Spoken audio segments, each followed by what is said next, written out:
Good morning, good afternoon, good evening, whenever you're watching this video. I hope you're having a good day.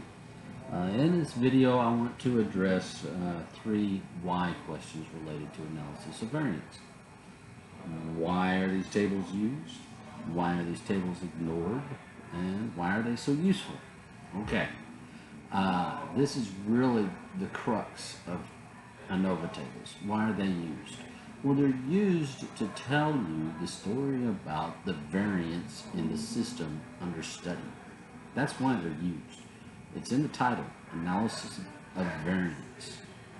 Whether I'm doing ANOVA, ANCOVA, MANOVA, MANCOVA, any of these different analysis of variances, even a t-test, what I am doing in creating these tables is telling a story to the reader. As soon as I saw these numbers, the story was complete for me. I lifted this data from a study, and I didn't need to see any other information. Now, the table that I lifted this from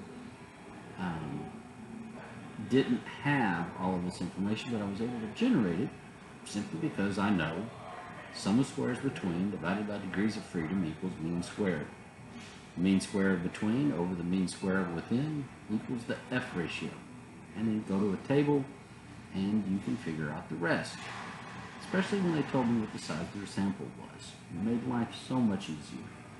And how many groups they had. So these tables are used to tell the reader a story if they know how to interpret it. Now that leads into the second question. Why are these tables often ignored? Well, they're often ignored because we don't know ANOVA as well as we should. We can do the math, and we might even have a conceptual understanding of ANOVA, but how everything relates to each other is often left unattended by the student and very rarely introduced by the professor. And so when we're creating a dissertation, we're asking ourselves, why do I need to build this table? Well, for no other reason than to help the person who ignores it in the first place. So that when you're doing your presentation for your defense, you can quite easily say to someone, if someone says to you, I don't understand how you discovered this difference. You're claiming that there's a difference across these groups. How do we know that? Here's the table to tell that story.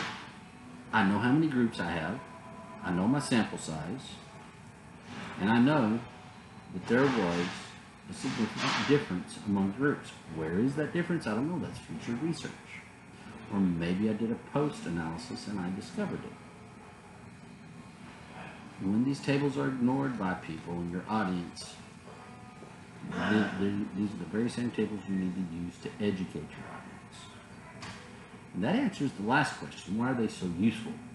One of these tables gives me enough information that I can, to a certain degree, with a certain level of confidence, understand your study completely. I get that what you're ultimately asking is a question of differences. I get how many groups you're comparing across each other. I understand that we're looking at levels of variance. And then I also understand that at some point in the future, you're probably going to model this, especially in the social sciences, and to a lesser degree in the natural sciences. You're going to model something in a linear regression format. And all of that is in this table, if you know how to interpret it properly. I hope this video has answered some of your questions. I hope it's raised some questions. If it has, we'd love to hear them. Otherwise, I hope you have a good day.